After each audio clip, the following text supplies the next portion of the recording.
Prison is not a death sentence. I went to prison. And so I ended up carrying my baby and giving birth to my baby, handcuffed, chained to a bed with the sheriff watching. She can't run. She got a 7-pound baby coming out of her ass, you know. What's one truth that you learned in this life and took you a while to understand? You can't trust nobody but God. It's not really about party, it's about people. It shouldn't be about Republican or Democrat. It's gangbang. It's human. Yeah. And I was able to walk Kwame's paperwork into Trump's White House. Don't know nobody tell me what the fuck to think. Who to deal with, who to talk to, who to vote for, where to go. Don't nobody listen. I'm a grown fucking man. I do what I want. That's right. Anyway, TrickTrick got to take me to eat, y'all. They say it's what some good veggie food out here in Detroit. FlyZoneUSA, what up though? This is Big OG TrickTrick live in the blue room. Don't trip. You see him. We got new chairs. Tired of sitting on them damn stools. Okay?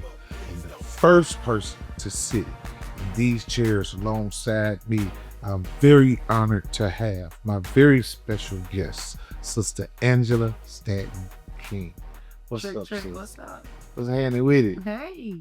Welcome to Detroit. I'm happy to be here. What you got going on? Well, you know, I had to come check on some criminal justice reform stuff today. Okay. I'm understanding that there's an issue at the Huron Women's Prison Correctional Facility here in Michigan. Apparently there are 5 women who have died within the last month. And there are a lot of reports coming from this facility right now about toxic mold. There's a young lady by the name of Crystal who is currently facing a life-threatening illness in regards to the mold. And I came to see about it today so we can advocate and see if I can call my old friend Robert F. Kennedy Jr. and see if HHS will look into it. I've been a woman that's been incarcerated, and you know, being in prison doesn't mean that your life don't have value. Period. There it is. Period. So I'm in your city. Yeah. Welcome. I mean, Thank you're you. busy. Yeah. Yes. So this is, I believe it's Lower Huron Valley Prison, women's prison. So how did, well, I don't need to know who contacted you, but were you just making normal rounds as an No, advocate? actually, I was contacted several young women who had already been advocating for what's going on at this prison. Whistleblowers, people who formerly worked at the prison, in addition to some of the inmates, in addition to some of the women who've been advocating for the inmates. And one of my old friends, Kwame Kilpatrick, they reached out to me and they said, Angela, we need you. We need your voice. We need your platform. And we want you to see for yourself. Don't take our word for it. Come see for yourself. And so that's how my day started here today in Michigan. So from my understanding, because we discussed it before, we discussed it before, there's a young lady who's losing an ear. Yes, that's Crystal. That is. Because of this toxic mold. That is. And unfortunately, there have been several reports, and this is free for anybody to look up online at their own will. There have been lawyers that have been following lawsuits. There have been advocates that have been speaking out, prisoners. Also, you have a congresswoman here. I believe her name is Dingle, if that is correct. Dingle? Dingle. I'm sorry. Congresswoman Dingle, who's asked for the release of environmental records. And it seems as though that this situation is continuing to be ignored. But the fact that we have 5 women who have passed away within the last month, that is alarming. Week. And I'm like, okay, wait a minute, hold on. Yeah, it's time for me to show up. Wow. And I don't, when people do wrong, and reform, is sometimes in many cases necessary. But people still deserve to be treated like humans. Yeah, and prison is not a death sentence. It's not. Unless you're sentenced to death by a judge, right? But prison is not a death sentence. I went to prison. Non-violent charge. There are a lot of people that are in prison, not for harming anyone. They broke the law, but prison is not a death sentence. What was your original charge? So I was originally charged with grand theft auto and conspiracy. Okay.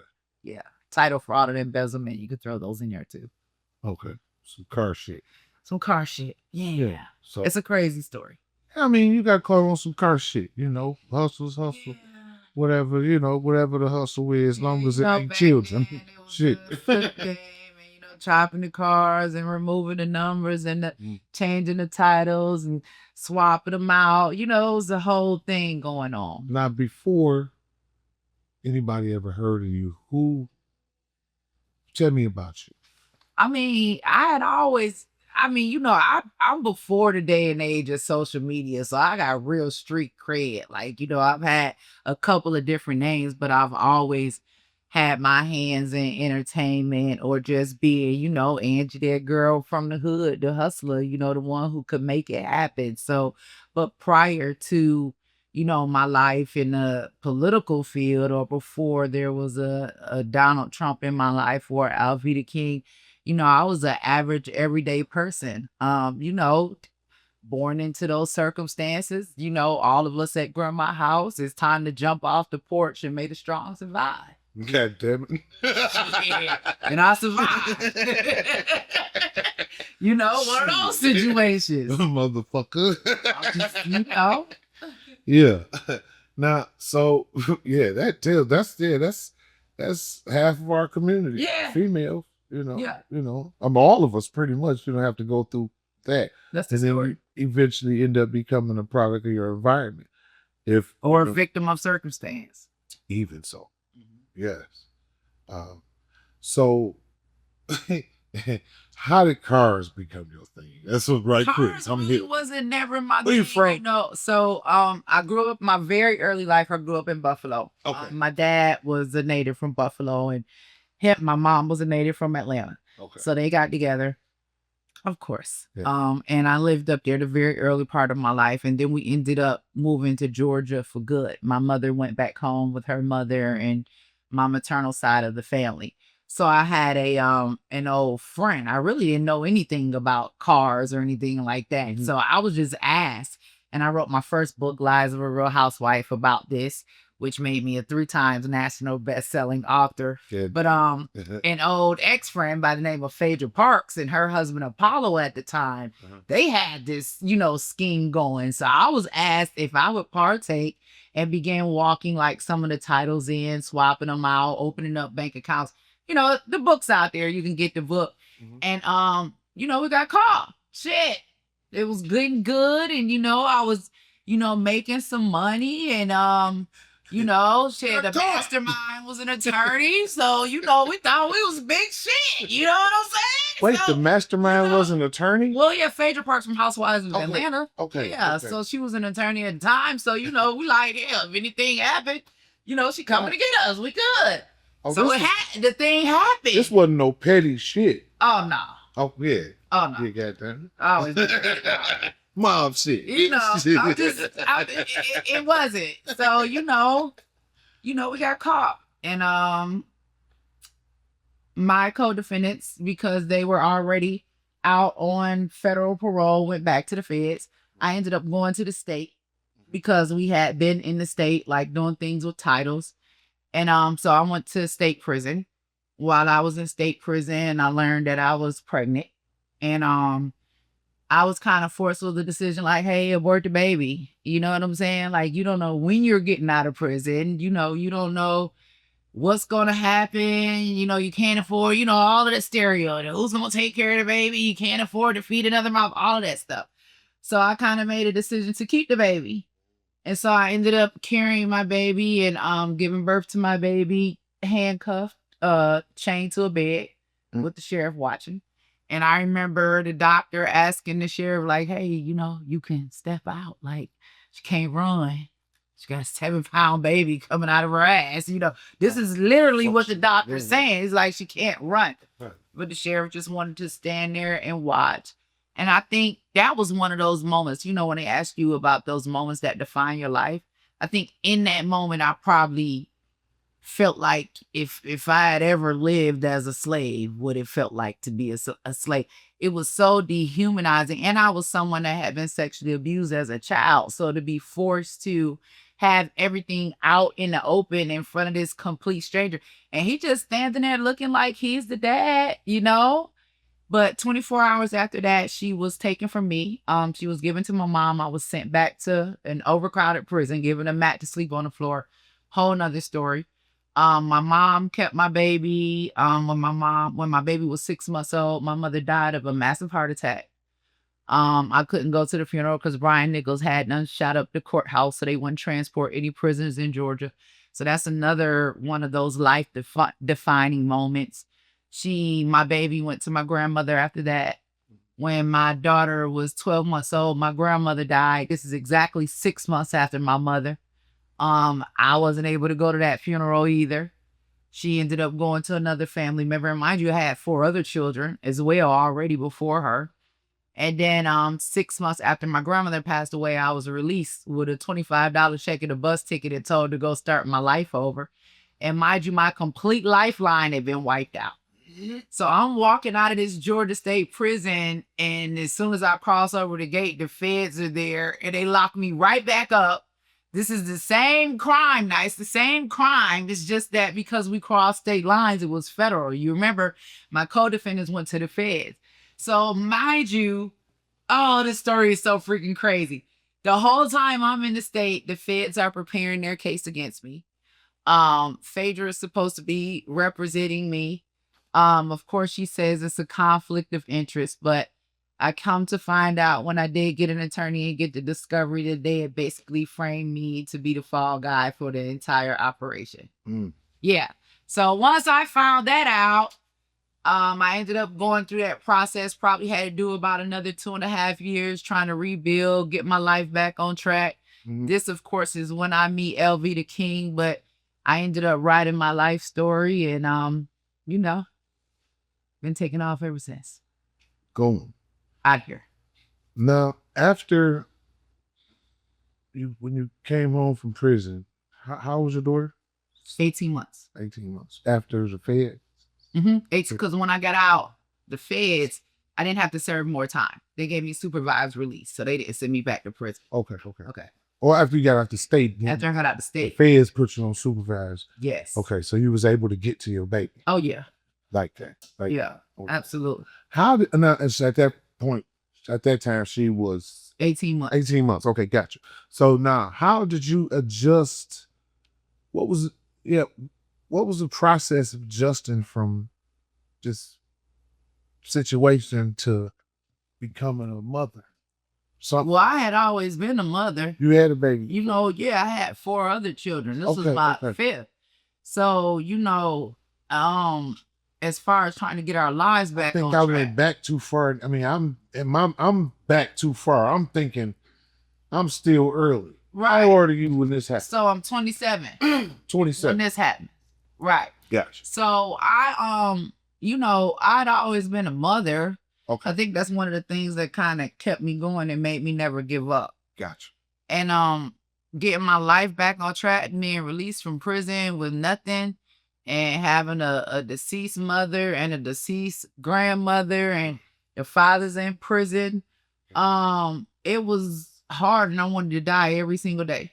Because back then, we didn't have ban to box. So I'm a convicted felon. I can't get Section 8. I can't get welfare. Nobody wants to give me a job. You understand? I had just been a hustler. All I knew how to do was just, hustle in the streets. I didn't have a bachelor's degree. I didn't have, so I was like hopping from shelter to shelter until I end up on the doorstep of a place, a crisis center for women and children. And I go in. We on 8 Mile. Yeah. My apologies. That's 8 Mile. I'm from Atlanta. I get it. So the nigga coming through the wall. Sound like his car used to. Everything rattling. Yeah. I had to fix my glasses. Drums the snare over here. That's what I'm thinking. And so I stumble into this crisis center. And I'm ready to basically just end my life in that moment because I couldn't figure out how to provide for myself, let alone my children.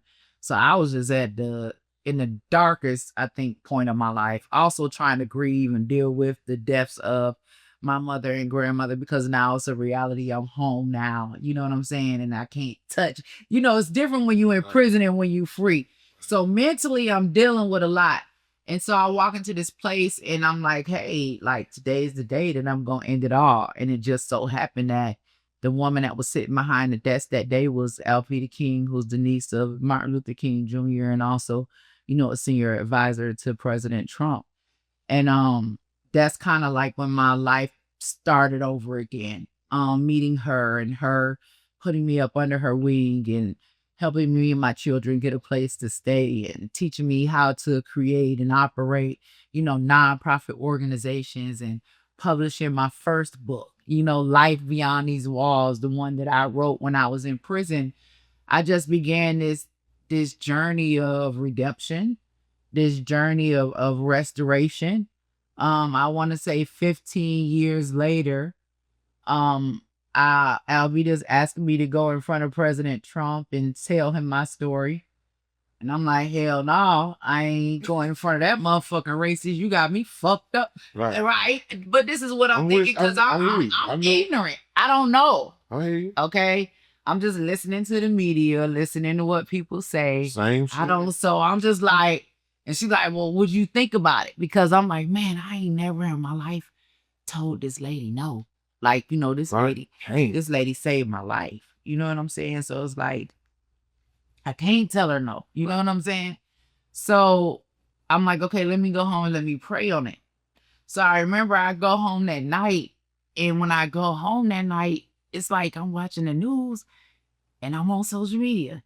And everything I see is about family separation at the border. Oh, we got to get Trump out of office. Oh, they're separating families. And I'm like, damn. What about the family separation in the border? What about when they took my baby and she was only 24 hours old? And you don't even take a puppy from a dog for 8 weeks. What about all these American families? Because here's the thing, like, if you're in America, let's just say the simplest thing, you're driving on a suspended license, okay? You got your kid in the car. If the police officer pull you over, decide to take you to jail, your kid's not going to jail with you.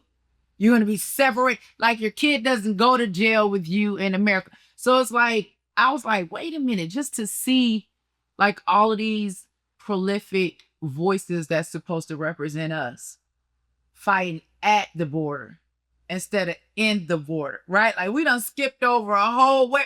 Let's reunite our family. Y'all talking about fatherless homes. You know, that's an issue. Where are all the daddies at? Right? Like, what's going on? Because if we change the laws in the border, then anybody crossing the border will have to adhere to our laws because it's American law. Okay, so for me personally, you know, I'm starting to think maybe I should go in here and talk to this man, because I don't understand why all of these people are so compassionate for mothers willing to break the law by crossing the border to give their children a better life. But I know this girl in the hood that wrote a bad check to keep food on the table. Right? I mean, she want her kids to have a better life too. I know this man right here, y'all got him tied up on child support. You taking all this money, he still got to live. He done found out another hustle. He want to take care of his children too. He want to give his children a better life, right? So it's like, well, if we going to focus on reuniting families, then let's reunite our families. And so I was like, okay, I'm going to go in and I'm going to talk to him. Because not only was I thinking about all of the people that were in prison separated from their families, because I remember, like, after losing my mom, not seeing my children, not being able to call and talk to them. Like, I remember them taking my baby right out of my arms at 24 hours old. So, I mean, I know what family separation feels like. So I said, okay, let me get out of my emotions, because this is business, right? You going in and talk to the president. This is when you boss up, right? We leave our emotions at the door. This is why I don't support a woman being president, okay? Because they too emotional. Because me being in my emotions is about to make me miss out on the biggest opportunity of my lifetime not only for me, but a chance for me to change the world, right? So I go in, man, and I'm nervous too. Because I'm like, I've never been to the freaking White House. I'm just a girl from Atlanta, a girl from the freaking hood, a girl. I done been in the trap house. I done been in the prison house. I ain't been in the White House. Big So house. I'm walking up and I get there and it was the craziest thing because Trump had requested the meeting with me. And when I get outside of the gates, the Secret Service won't let me in, right? And so I'm like, man, okay, I knew this wasn't meant. So I called my godmom. She's like, hold on a second. Probably about 20 minutes later, they were letting me in. And so here I am walking in the White House and I'm walking into the Oval Office to go speak with President Trump to share with him my story about, you know, giving birth in prison in America when he wasn't even president, right? And separating families long before he ever came into office. So I go in and I sit down and I share my story with him. And I remember just looking over at President Trump and I could see like he had a tear welled up in the side of his eye. And not only did he give me a full and unconditional pardon, but he also made it illegal for them to chain women to the bed during childbirth. And I want to say that ever since that day, I've just been thrown into the political ring. We've been fighting. You know what I'm saying? Like, my eyes were open to so much because it's like, you tell me that this person is the enemy. I can't go in. I can't be associated. I can't talk to him. But he got the key. Like, let's talk business. Because nobody's cutting off their connect. Nobody's going to work, cussing out their boss, telling the kid. Like, it don't work like that. Let's talk. Let's get out of our emotions and talk business. Because this is what has to happen every 4 years, right? If somebody is in power. We don't sit by 4 years and just wait because niggas mad. That's right. You hear what you... We're going to starve for 4 years and then come back to the... No. Come on, man. We're going to keep it going. God damn it. And so, man, from there, RFK, COVID. I mean, it's just it's a movie at this point. I know it's your show, so I'm just... No, it's your show. It's your show. Shit, I'm listening. And you know, I'm going to tell you something, real talk, because this is the first time. Well, we used to do the show up here on this stage, me and my siblings, but it's the first time doing it in this setting. And over your shoulder is my best friend. Okay. Over here, rest in peace, Pancho. And then my big brother, Tojo. And Tojo taught me this lesson a long time ago. He told me, he said, it's better to understand than to be understood. And while you're talking, I said, fuck them questions. Tojo sitting over there like, just listen, dog. Yeah. I'm with you. So yeah, tell your story. I mean, it's you know, I'm also a book writer. So I love writing books and sharing my stories, a part of my healing. But, you know, COVID hits. I'm contacted by America's Frontline Doctors, Dr. Simone Gold. I'm asked if I would take them into Black communities to give our people much needed information. If we want to rewind back to the time during COVID, we know that a lot of our lines of communication were either cut or silenced. And there was information that board certified doctors wanted our community to have. And so they asked me if I would form together a tour to take them into communities across America so that they could give us this information that people didn't want us to have. And I did that, and I was very successful at it. And RFK was a part of that tour, providing that information to our communities. And it was through that I created my relationship and my bond with Robert F. Kennedy Jr. So of course we're just doing the work still, all throughout, you know, Biden's presidency. You know, we still fighting, advocating, you know, for people to be released and reunited with their families. Kwame Kilpatrick, you know, I was fortunate enough to get his story from somebody who was my castmate on From the Bottom Up. And I was able to walk Kwame's paperwork into Trump's White House. And just continuing to fight against a lot of the mandates Also doing my work with, Auntie Angie's house and pregnant women because of my own personal story about, giving birth in prison, chained to a bed, being faced with that decision. And then, here I am getting a partner from the president. And then there my same child was that I had given birth to, winning the Harvard International Debate Championship, right? And getting a full scholarship to every Ivy League school in the nation. And just a month ago, I watched her graduate from MIT. Okay. Let's talk about the 5%ers, right? In that 5%. But it also just goes to show you that there's value in life and that your circumstances, right? When your mama get pregnant, shouldn't determine whether or not you should live or die. Because everybody I know that got something now came from nothing. Right. And so here I am, me and RFK are buddies now. And this guy decides he wants to run for president against Trump. Oh man. So he also is deciding he wants to run as a Democrat. Now, me, at this point, I'm done with Democrats because Trump, a Republican, he done sold me that you free me, you done free niggas. I know. We going on. This who we going with. So I done went full Republican. But, I'm beginning to see that it's not really about party. It's about people. That's right. And so RFK is now my friend, and he's running for president, and he's running as a Democrat. And it ain't not Democrat rule of policy at the time. I could see myself supporting standing next to, but I can support this man. Right. Right. And I said, I don't want the party to change the way that I view him or know him as a person. Right. And so RFK is coming to Atlanta.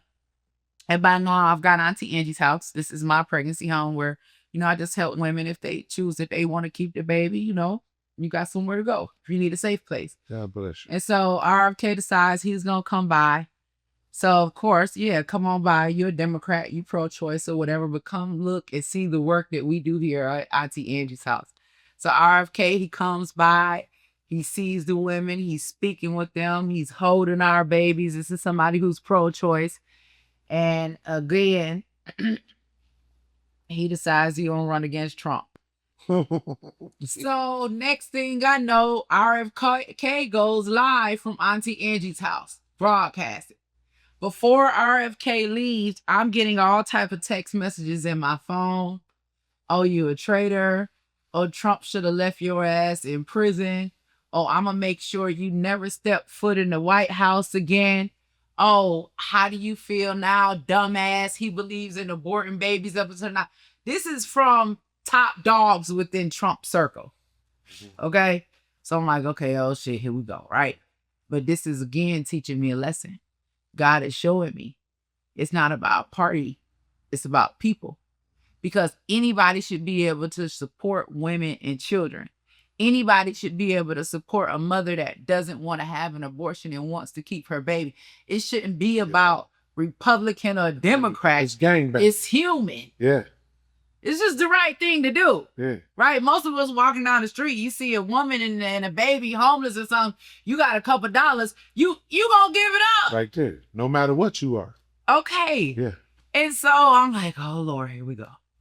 So next thing I know, RFK asked me if I would be a senior advisor on his campaign.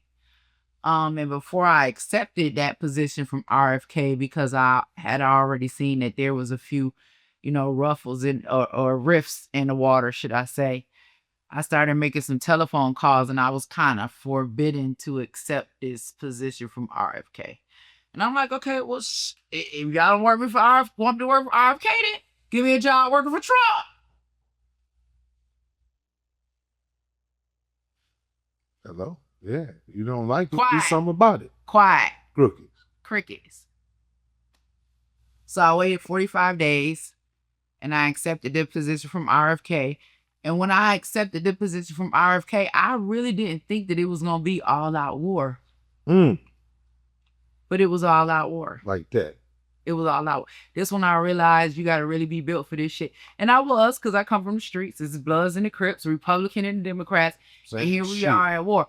But I wouldn't have done some of the things that they did to me. I didn't realize how dirty it was until I was put in this position where they need Fulton County votes for Trump, but I got all the Fulton County votes for RFK.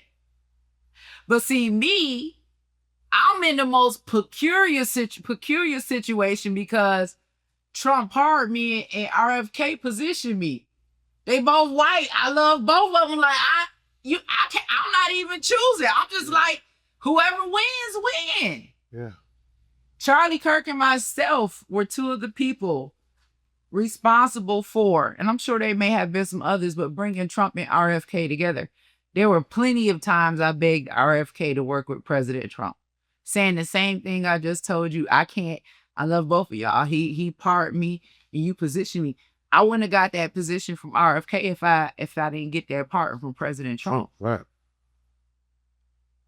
Now, the Unity Party is formed. RFK and President Trump, they working together. And just for clarity, RFK did reach out to Kamala Harris because he wanted to bring us all together.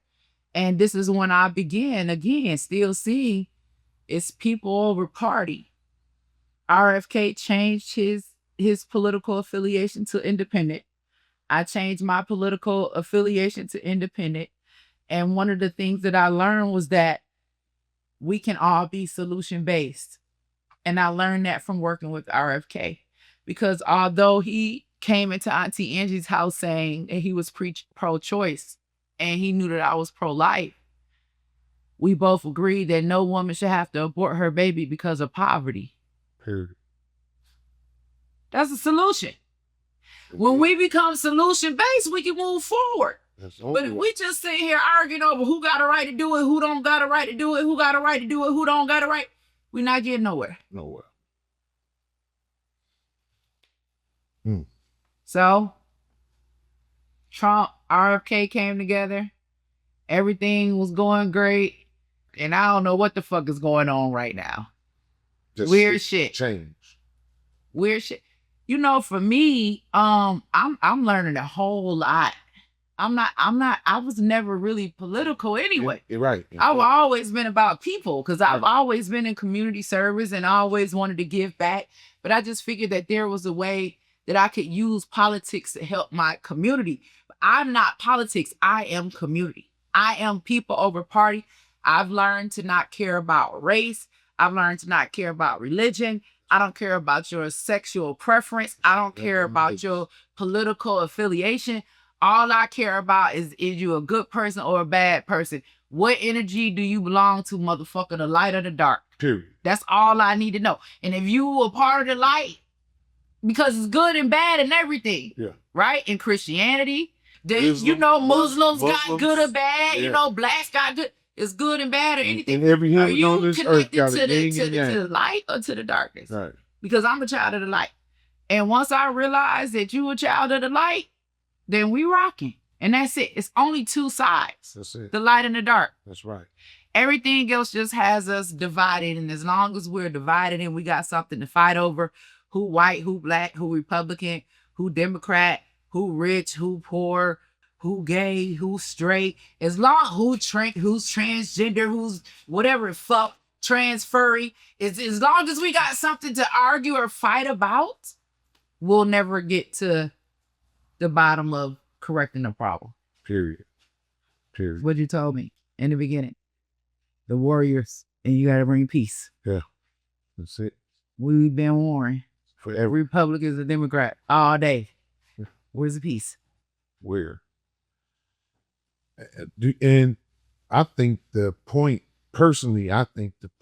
of even keeping this double-sided situation on so many different things. I mean, I do believe in yin and yang, light and dark, rain and sun, et cetera, but when it comes down to people, we're humans. And like you say, good or bad, either you're a good person or you're a piece of shit. And I think it's somebody else somewhere doing this. Let's make them do this. Let's make them do this. Puppet masters. Let's make them do this. Let's make them do this. So it's got to be because, I'm with you. Independent think. Hey, listen, don't nobody tell me what the fuck to think, who to deal with, who to talk to, who to vote for, where to go. Don't nobody listen. I'm a grown fucking man. I do what I want. That's right. Period. And hey, listen, I'm black as shit. Hood as they fucking come. Just cause I fuck with dog don't mean I can't turn a corner anywhere the fuck I wanna go. Right. Yeah, to make some shit right. Yeah. To help some children. To help some elderly. Mm-hmm. To put a piece of shit in his place. Mm-hmm. So yeah. And that division don't help me do that, because the objective is to do right in the sight of the Creator so that life can continue. That's exactly right. And that's the key word. Life has to continue. Yeah. And in order for life to continue, guess what? Babies have to be born. Period. Okay. And that's my fight at the end of the day. You know, I'm very, very blessed when it comes to criminal justice reform. And I thank God for that. I thank God that I have one of the most recognized names when it comes to this movement. And it's because of my passion, right? Because there are a lot of people out here, like, for situation like the Boosie situation that just recently happened, right? A lot of people are out here looking for people that, can help them get pardoned or get their name cleared. And one of the things that I would want to say is, when you go looking for an advocate or someone to represent you, make sure that you find somebody that's been in that seat, that know what it feels like to be separated from their family, that know what it feels like to have to fight to have their name cleared. Because then you have someone who has the passion to want to see right and want to do right. But if you going out here and you just chasing down somebody because they got a suit and a tie, and they giving you all these lies about how you can buy a pardon, which is totally illegal, then you know that you're on the wrong track, right? And everybody does deserve a second chance. I don't believe in punishment after the fact.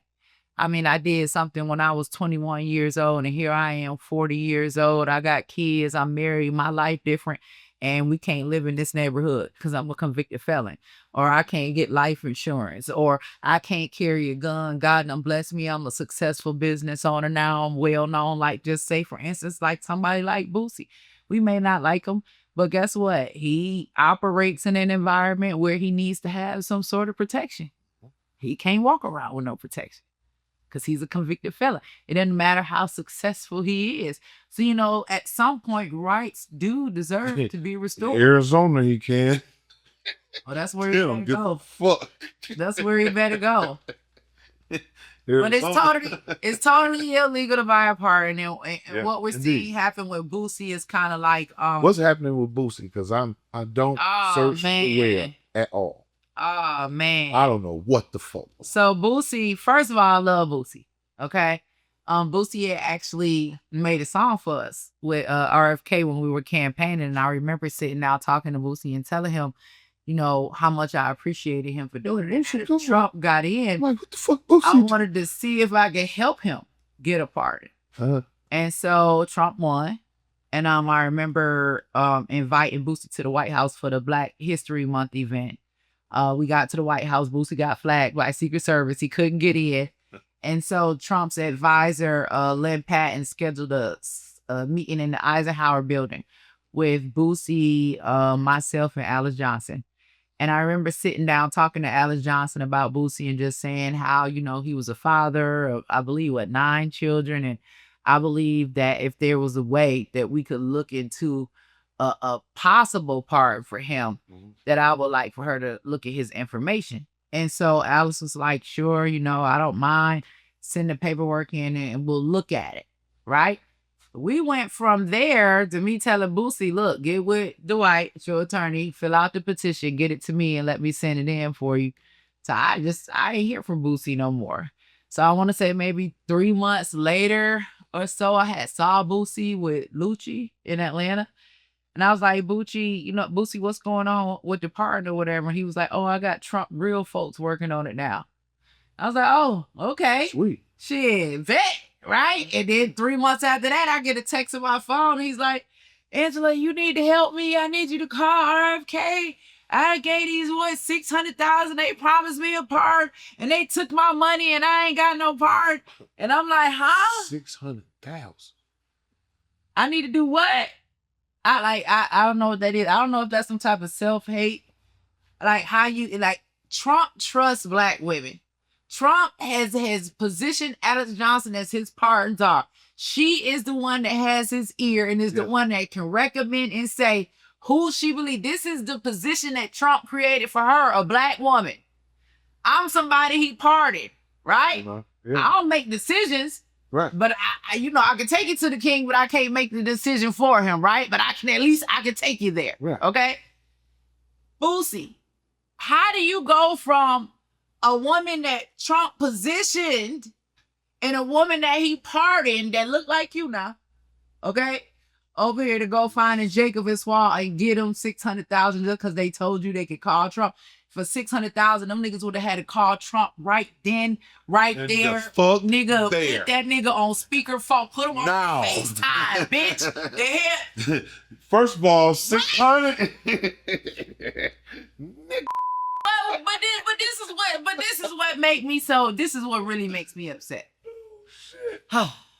And I hate to do it, but I gotta do it. We got stops. We can't keep screaming white privilege if we gonna privilege them. We can't keep screaming white supremacy if we gonna make them supreme. Talk it. I mean, there is no way you go from Trump's house, okay, with his pardon czar, okay, and with one of his advocates, okay, the two white boys over here telling you what they can do when nigga I just showed you what we doing. That's your fault. And I mean, and we've had conversations and I'm like, Boosie, listen, do you know that we have people that are in prison that's been locked up 20, 25, 30, 40 years. We trying to get home. I'm like, you're free, right? I'm like, he's like, oh, I'm finna sue. Oh, I got, the blogs and stuff, they on my line, woo, whatever. And I'm like, you getting ready to start a whole lot of commotion. You know what I'm saying?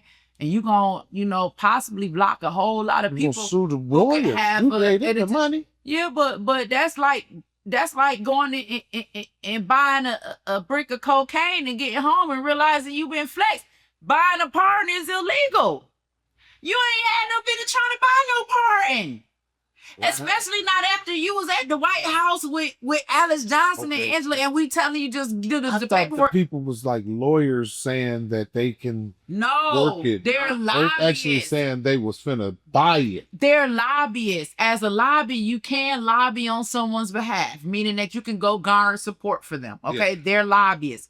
But what Boosie is saying is that they promised him a pardon. They say they had been printed. It was going to be signed. All of these things got this man money. And what I'm saying is it is totally illegal to buy a pardon. You cannot buy a pardon. Right. You can pay for advocacy, okay? But you cannot buy a pardon. And if anybody is telling you that you can buy a pardon, you got to know that something is wrong because it is illegal.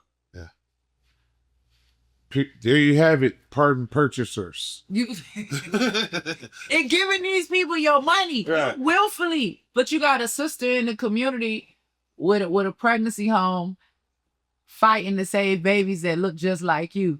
You sent us 10 boxes of hot honey barbecue Boosie tater chips. But you ran over here and gave these people 600. And he free. Is he trying to fight a case or something? Or is it... Is it the old I put my glasses on when I realized niggas slow as fuck. And what it really boils down to, Trick, for real, because that's our partner, and I'm probably gonna get cussed out about it or whatever, but we don't want no war in Atlanta for real. But listen, what it really boils down to is he ain't saying nothing wrong with what I'm thinking. Have every black woman in your life let you down?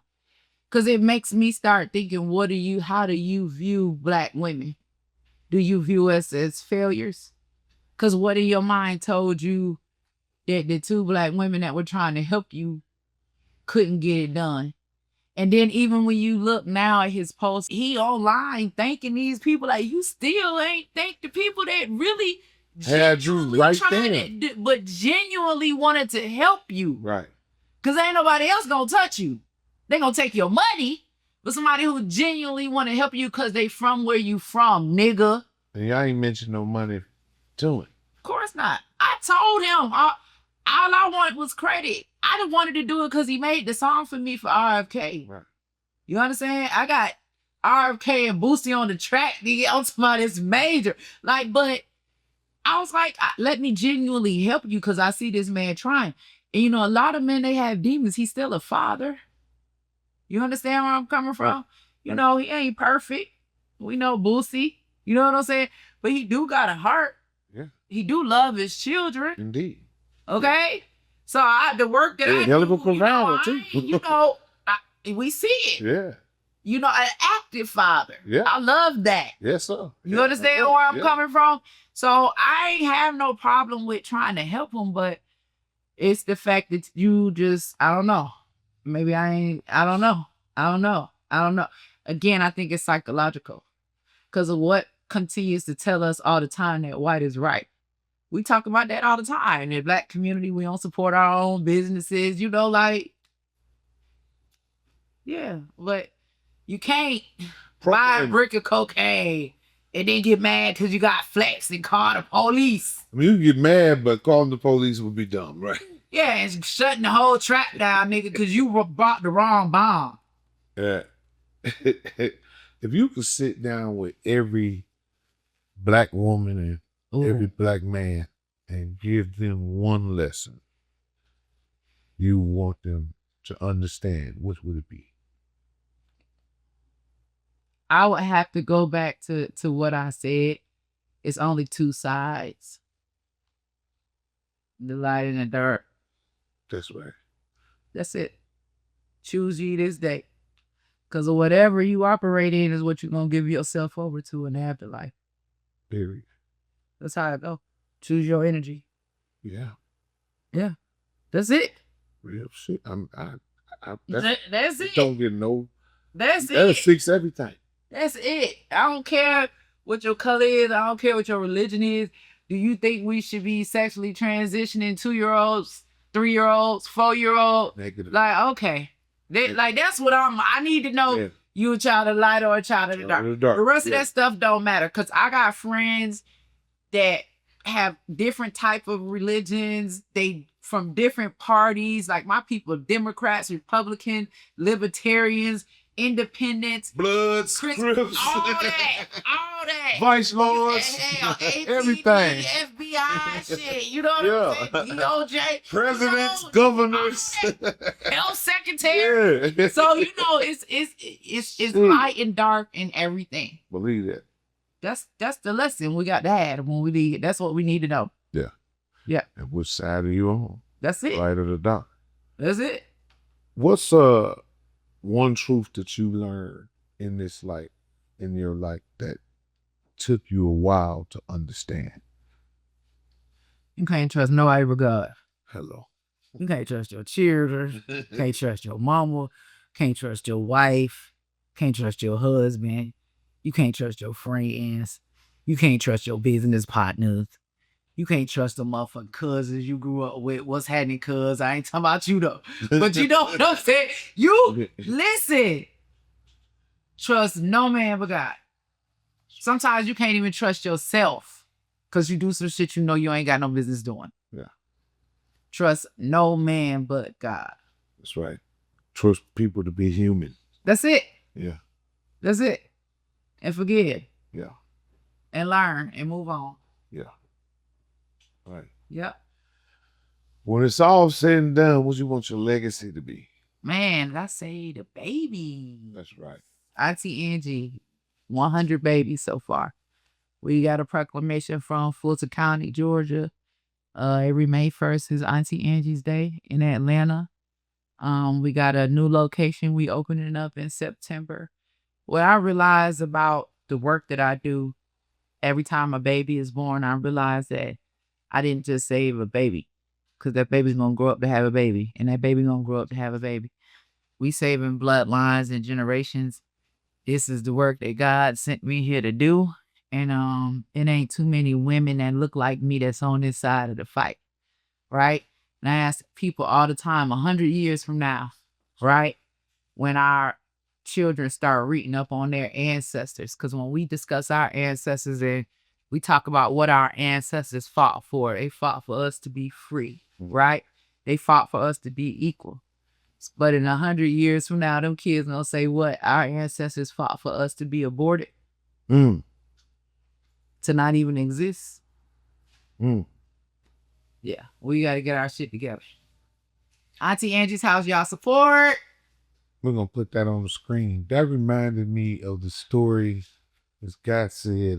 He said these people were saying, we waiting. This guy, he didn't know. He'd never been in religion or nothing. He just come to this place, and these people were saying, we waiting on the return of Jesus. Jesus is coming back to save us, and he's coming, and he's gonna come back, and he's coming and returning. And say, oh, so he was here before. And I go, yeah. And I said, what happened to him? They killed him. Ain't nobody coming to save us. We got to save us. Same thing. Back to the Boosie situation. Invest in your community. Period. Right? You wouldn't feel robbed if you would have gave that money to somebody you knew was doing the work to help free other people. You feel robbed because you know you did the wrong thing. That way. Yeah. That way. Yeah. That's how that go. All right. Well, I thank you for coming and pulling up. God bless you. Appreciate it. I appreciate that. I know you have a lot more insight. Auntie Angie's house. That's right. Where can people? AuntieAngie'sHouse.org. Visit the site. You guys can follow me on IG, the Angie Stanton. You can follow me on X, the Auntie Angie. And we're gonna continue to do the work. You know, it takes a village. All right, that's right. I wanted to ask before I go, and then I just remembered, about Auntie Angie's house. I know you've given me a definition. So what do Planned Parenthood do? Kill babies. I thought so. Okay. But here's the thing, though. That's a short, sarcastic answer. But let me be for real for a minute, because a lot of people don't understand. Because you got to think about, when you think about abortion was legalized in 1974, before many childbearing age women were even born. And it was legalized off of a lie. A woman said that she was raped by 4 black men and needed abortion. She was never raped, and she never had an abortion. Margaret Sanger, the founder of Planned Parenthood, was a eugenist, and she said that she created it because she wanted to basically rid the earth of the Negro population. And so what they did was they got with a bunch of pastors and stuff in our community, and they start going around pushing birth control and abortion as reproductive rights. And what we've seen now is the strategic placement of those abortion clinics in our communities. You notice you've never seen an abortion clinic at the border. It would help with the border control crisis, right? You would think, but when I say that, they say I'm a racist. But, you know, the majority of abortion clinics are in Black communities. Since the passing of Roe v. Wade, over half of the Black population has been aborted. So it's not that these lives weren't created, it's these lives were terminated. And so if we are saying that we're tired of being an oppressed minority and we want to become a majority, they figured out a way to keep us a minority while we feel as though it's a right of liberation and privilege. And it is absolutely the worst genocide that America has ever seen in all of its history. And I would just say that because it's so deep rooted in our history, like even with slavery, there was a time that slavery was legal. People didn't think anything was wrong with it, right? It's the same situation right now with abortion. You know, they're using abortion as birth control when it's really population control. So it's not about that 1% of women, you know, that's getting raped. And even in that situation, if we aborting a baby, why are we not aborting a rapist? Okay. Anyway, Trick got to take me to eat, y'all. They saying what some it- good veggie food out here in Detroit. It is. There's some places. We're going to eat. My daughter and them took me to a place. My wife just walked in too. That's where we going for dinner, sweetie. Right. FlyZoneUSA. Angela Stanton-King. God bless you. See y'all next time.